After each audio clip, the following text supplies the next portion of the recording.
Assalamualaikum dan selamat petang.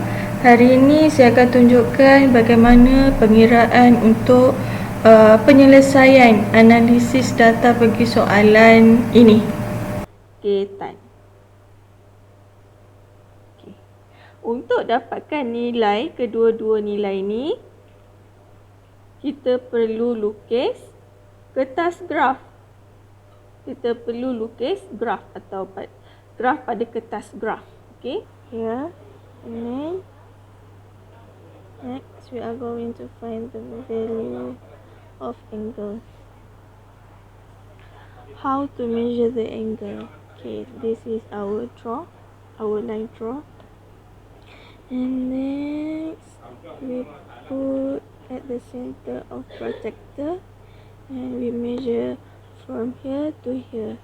Okay, look at the smaller number below here.